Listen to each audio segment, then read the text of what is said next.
Welcome, everyone. I'm Amy Seeley, president of Seeley Test Pros and LEAP, helping students to succeed in all kinds of tests from 8th grade to grad school throughout Ohio. And I'm Mike Bergen, president of Chariot Learning, helping students with Test School and Life based out of Rochester, New York. Between the two of us today, we have over 60 years of experience at the highest levels of the test preparation and supplemental education industries. We both love to talk and learn about the latest issues in education, testing, and admissions. So let's get down to tests and the rest. The fascinating independent educational consultant we want to profile today is Beth Kraemer. We're so glad to be speaking with you today, Beth. How are you? I'm great. Thank you guys so much for having me. Really excited for this conversation. So, Beth, can you tell us a little bit about where you are and what you do? So I run a business called In College Consulting. We're based out of the Chicago suburbs, and we help students across the country navigate the college admissions process. So, how did you get your start in college consulting, and what did you do before you moved into this career path? So it's kind of backed into it, let's say, and it's actually kind of a good story because I always tell my students, you don't have to know what you're doing when you're 17 or even 22 or even 32. What about 55? Right. Yeah, still, I'll get back to you on that very shortly. So I was a major in college. I went to school, wanted to be the next Barbara Walters, did an internship and was working for a newspaper, went out on a story, and I was like, okay, need to pivot here. So I sort of stumbled into a few other things. I ended up getting a master's degree in labor and human resources, had a couple of random jobs. And then, like most people have who really don't know what they're going to do, went to law school because I figured, sure, why not? And so ended up loving law school, loving being a lawyer. I was a litigator for many years. And then I kind of pivoted into teaching legal writing. And so I was working at a couple of law schools in Chicago. And I knew someone who was another parent on one of my son's baseball teams who was a college essay coach. And I was like, oh, that sounds fun. And I was like, how'd you do that? How'd you get into that? So I talked to her and she's like, oh, I just started helping people. She was a former teacher. And I was like, do you think your company's hiring? And she's like, no, but I heard this other company is. So reached out randomly. And this shows you just how much I didn't know.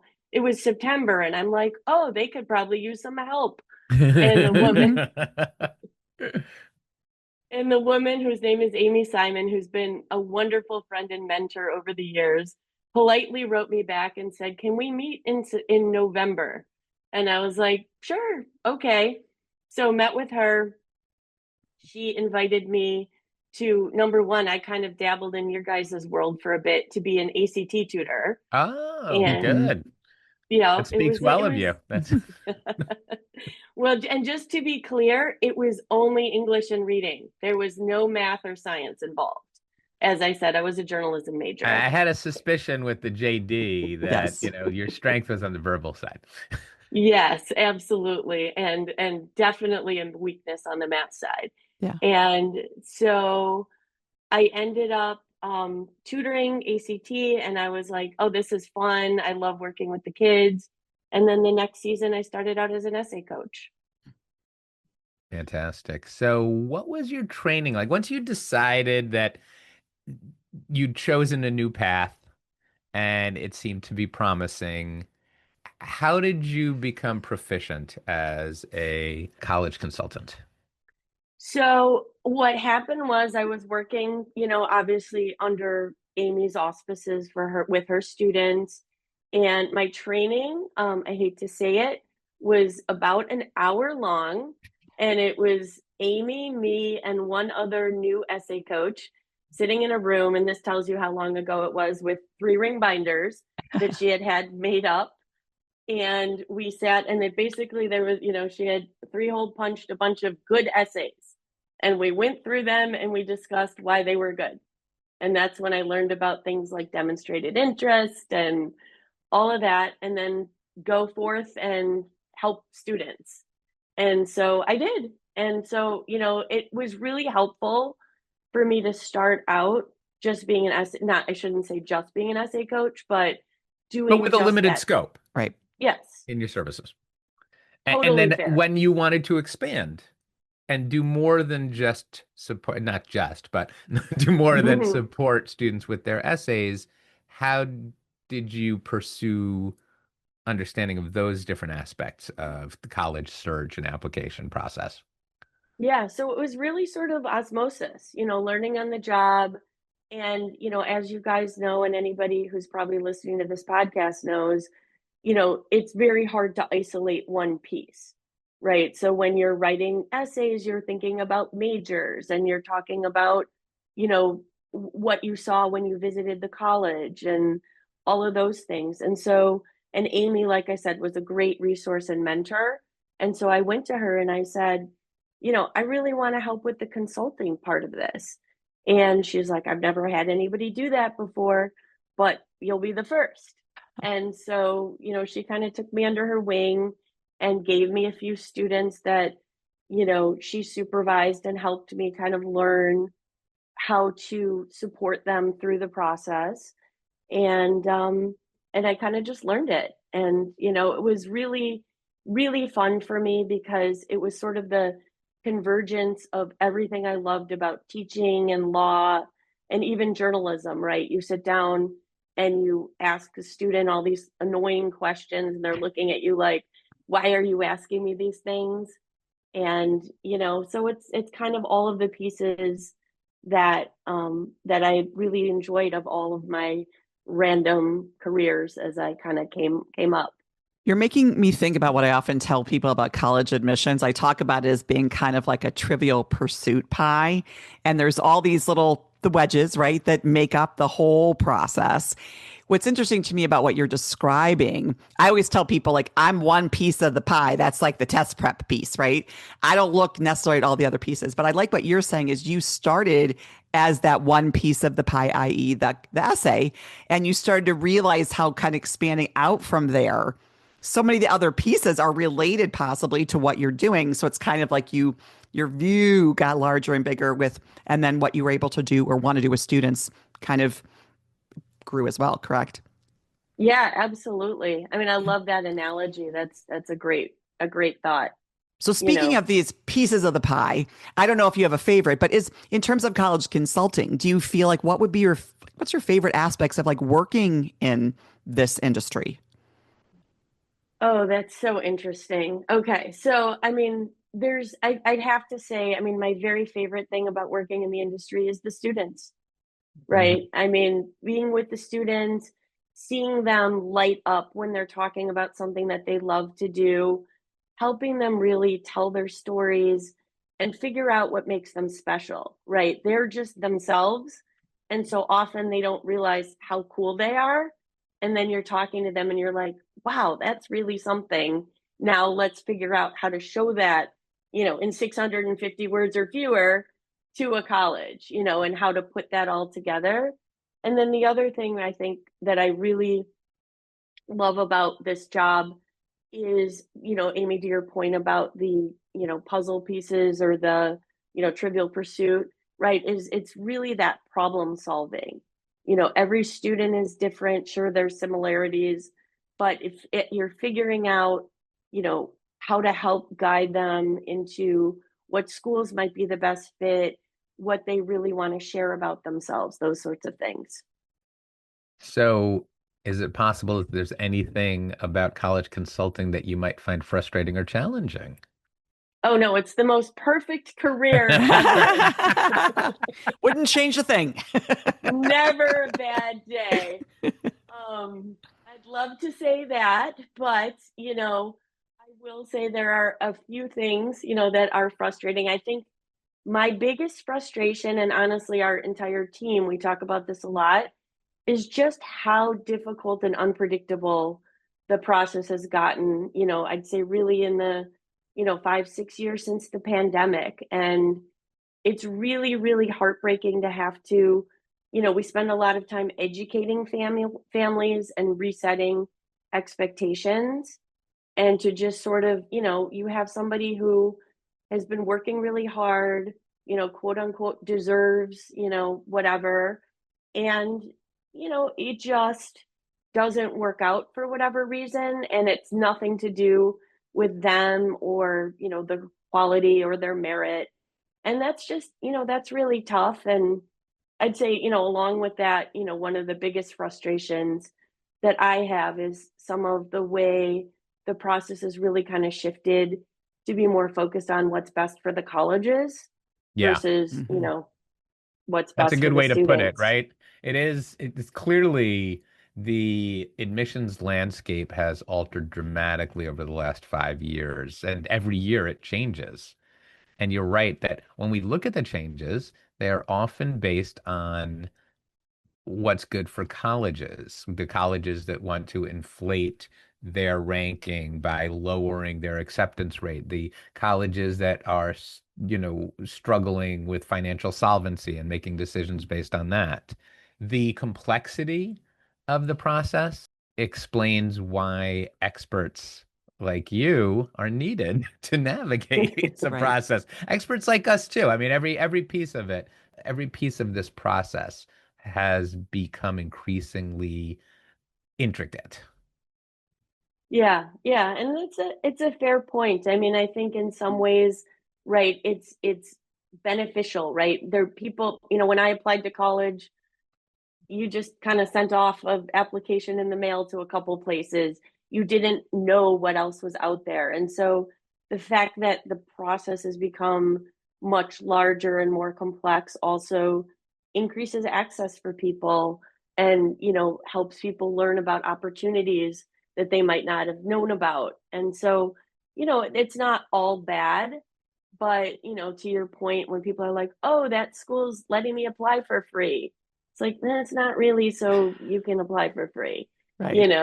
things like that. Or, oh, sorry, we had a technical glitch. We said you were admitted, but you're not, things like that. It's really hard. These are teenagers and, families, and it's tough.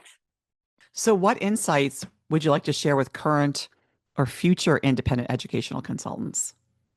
So this is something I sort of wish that I had come to earlier. And it's really about mindset. And for me, this was a big thing. And I know, Amy, you and I did the Goldman Sachs Hmm. program, obviously Hmm. in different cities. But for me, that's where my shift happened.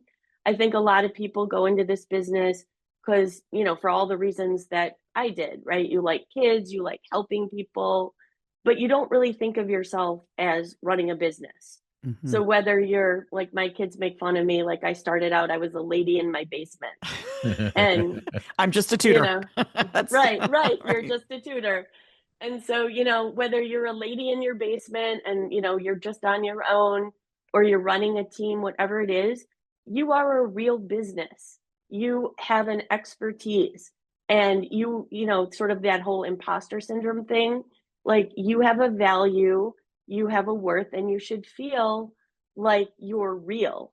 And I think that's something that a lot of people in the IEC community kind of struggle with, you know, um, kind of coming to terms with, and like you feel bad when you ask people to pay you for things, And you're like, that's what a and business does. But you and I have had conversations about that, right? It's starting quote unquote your business like a business and thinking about it and treating it that way from day one is the thing that I think in service businesses is often something we don't start off thinking that way, right?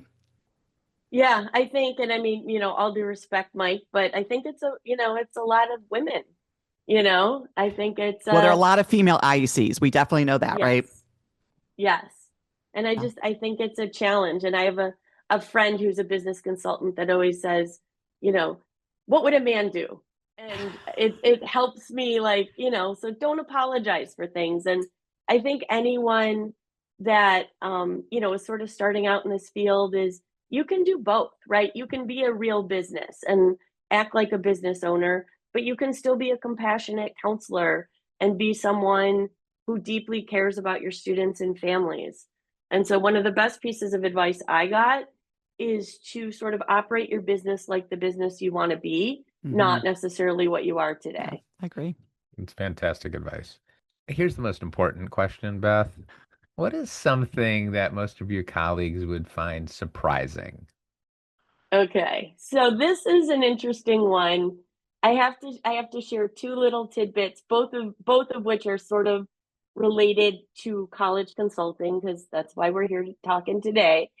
And the first is that I take math my senior year in high school. Absolutely shocked when I found my high school transcript and I was like, wait, I didn't take math. Like that just would not be a thing. I would not allow a student to do that, even if a high school did. And it was just so surprising to me. I mean, you already know I'm awful at math, but like apparently I just didn't even take it.